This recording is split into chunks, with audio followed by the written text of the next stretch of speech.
बघूयात टीआरएफ जवान मृत्यू प्रकरणी शहापूर पोलिसांवर कारवाई केली जाणार आहे। गृहराज्यमंत्री योगेश कदम यांची ही माहिती आहे। अगदी काही वेळापूर्वीच टीव्ही9 मराठीने बातमी दाखवली होती। बेअक्कल पोलिसांनी या जवानाच्या कुटुंबियांना खरं तर कारवाई करण्यास कुठेतरी टाळाटाळ केली जात होती आणि त्यानंतर आता पोलिसांची ही संपूर्ण मनमानी बघितल्यानंतर कारवाई केली जाणार आहे। टीआरएफ जवान मृत्यू प्रकरणी शहापूर पोलिसांवर कारवाई होणार आहे।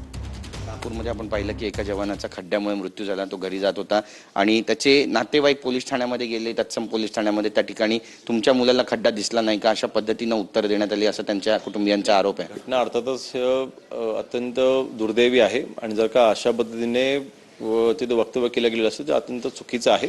नक्कीच त्याची देखील चौकशी करून त्यांच्यावरती कारवाई केली जाईल। संजय राऊत वारंवार आरोप करतायत आणि म्हणतायत की शिवसेनेचे जे नगरसेवक आणि आमदार भाजपमध्ये गेले असते तर जास्त संयुक्तिक ठरलं असतं, कारण हा पक्ष शहांचा पक्ष आहे। मला वाटतं आता संजय राऊत यांच्यावरती काही बोलणं मला काही योग्य वाटत नाही, कारण आम्ही जमिनीवरती उतरून काम करणारे कार्य।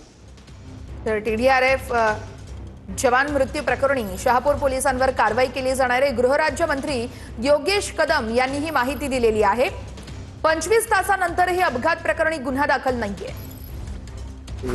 पोलीस स्टेशनला गेलतो, तिथले police PI Kadam senior police अधिकारी अंमलदार असे बोलले असतील तर आपण चौकशी करून कारवाई नक्की करू त्यामध्ये। सर, आता सध्या 25 तास उलटून गेलेले आहेत, अजून तक्रार दाखल केलेलं नाही। ॲक्च्युली तक्रार दाखल करायला आपल्याला काय अडचण येते आणि काय आव्हान कराल तुम्ही?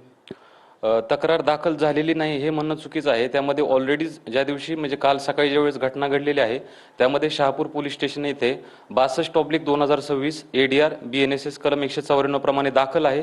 त्यामध्ये ऑलरेडी आपण पंचनामा करून पोस्टमॉर्टम करून जी पुढील कारवाई आहे साक्षीदारांचे जबाब घेणे हे आपण चालू आहे। ऑलरेडी गुन्हा त्यामध्ये दाखल आहे, तपास सुरू आहे। सीसीटीव्ही किंवा प्रत्यक्षदर्शी नसल्यामुळे हा वेळ लागतोय का आणि तसं काही तुम्ही आव्हान केलेलं आहे का की कोणी समोर यावं? कारण जी घटना घडली ती अजून कोणाला माहिती नाही आणि त्यानंतरच आपण ठेकेदार असेल किंवा संबंधित अधिकारी असेल त्याच्यावरती आपण गुन्हे दाखल करणार नाही। तो आता तपासाचा भाग आहे, त्यामध्ये काही गोष्टी निष्पन्न होतील त्यानुसार आपण पुढची कारवाई गुन्हे दाखल करणे वगैरे आपण करणार आहे। सध्या एडीआरचा तपास सुरू आहे। मी पण नागरिकांना आवाहन करतो की ती घटना जर कोणी बघितली असेल, प्रत्यक्षदर्शी कोण असतील तर त्यांनीही समोर येऊन आपले बयान किंवा जबाब आपले द्यावे। तर जास्त काही मी यात सांगू शकत नाही, सध्या तपास आपला सुरू आहे।